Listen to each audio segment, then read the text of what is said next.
বিয়ের ৫ বছর পর যখন কোলে ৩ বছরের বাচ্চা মারিয়াম, তখন সংসারটা কি আর আগের মতো থাকে? আমার ক্ষেত্রে কিন্তু থাকেনি। আমি কোনো সাইকোলজিস্ট নই। কিন্তু একজন স্বামী এবং বাবা হিসেবে প্রতিদিন শিখছি যে কেন কিছু সম্পর্ক দিনের পর দিন সুন্দর হয় আর কিছু সম্পর্ক তিক্ততায় বিষিয়ে যায়। আজকাল আমরা অধিকার নিয়ে অনেক কথা বলি, কিন্তু দায়িত্ব নিয়ে খুবই কম। আমি তানভীর আহমেদ নিলয়, আপনাদের সাথে আছি তানলজি চ্যানেলে। আপনাদের সাথে আমি শেয়ার করব সম্পর্কের ৭টি পয়েন্টের মধ্যে সবচেয়ে গুরুত্বপূর্ণ প্রথমটি হচ্ছে অধিকার এবং দায়িত্ব। ৫টি মাইলস্টোন দিয়ে খুব সহজে বুঝিয়ে বলবো, যা আমার নিজের জীবনেও অনেক কাজে লেগেছে। মাইলস্টোন ১, মানসিকতা বা philosophy. Marry your second spouse first. প্রথমে বলি ফিলোসফির কথা। আমি একে বলি, আপনার দ্বিতীয় জীবনসঙ্গীকে আগে বিয়ে করুন। না, ডিভোর্স দিতে বলছি না। প্রথম বিয়ের সময় আমাদের মাথায় রোলেক্স ঘড়ি, বড় কোনো জায়গায় হানিমুন এবং ইমেচিউর অনেক স্বপ্ন থাকে। কিন্তু যার একবার ডিভোর্স হয়েছে, তিনি যখন দ্বিতীয়বার বিয়ে করেন, তিনি খোঁজেন কার সাথে বোঝাপড়া ভালো হবে, কার চরিত্র উন্নত। আমাদের উচিত প্রথম বিয়েতেই এসব বাস্তববাদী মানসিকতা নিয়ে আসা। মাইলস্টোন ২, পরিবর্তন বনাম মানিয়ে নেওয়া। রাবার বনাম ঘাস। আমি মানুষের আচরণকে ২ ভাগে দেখি। একটা হলো রাবার, যা টেনে ইমপ্রুভ করা যায়, আর অন্যটা হচ্ছে ঘাস, যা টানলেই ছিঁড়ে যায়। বাথরুমে তোয়ালে রাখা বা বাজারের ধরন নিয়ে ঝগড়া করে লাভ নেই, কারণ ওগুলো ঘাসের মতো।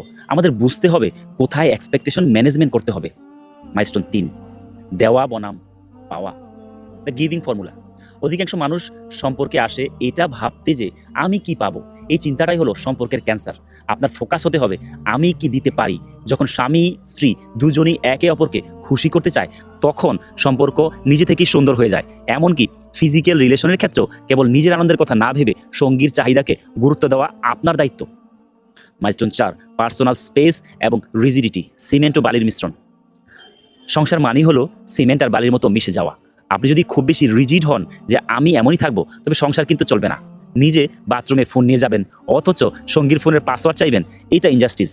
সঙ্গীকে তার বন্ধুদের সাথে সময় কাটাতে দেওয়া বা তার পার্সোনাল স্পেস বজায় রাখতে সাহায্য করা একটা সুস্থ সম্পর্কের লক্ষণ। মাইলস্টোন ৫, ফ্যামিলি মডেল এবং দায়িত্ব ভাগাভাগি। সংসারে কে কি করবে তা পরিষ্কার থাকা দরকার। স্ত্রী চাকরি করুক বা না করুক, তাকে সাহায্য করাটা কোনো দয়া নয়, এটা মানবিকতা। সঙ্গীর জন্য ১ কাপ চা বানানো বা তার অসুস্থতায় তার পাশে থাকা কেবল দায়িত্ব নয়, এটা ভালোবাসা। এটা কোনো সোশ্যাল মডেলের চেয়ে অনেক বড় কিছু। দিন শেষে মনে রাখবেন, সম্পর্ক একা চলে না। আপনি যদি কেবল নিজের অধিকার আদায় করতে চান, তবে আপনারা স্বামী স্ত্রী নন, কেবল রুমমেট হয়ে থাকবেন। একে অপরের প্রতি নমনীয় হওয়া আর দায়িত্ব নেওয়ার মানসিকতাই একটা অসুস্থ সম্পর্ককে সুস্থ করতে পারে।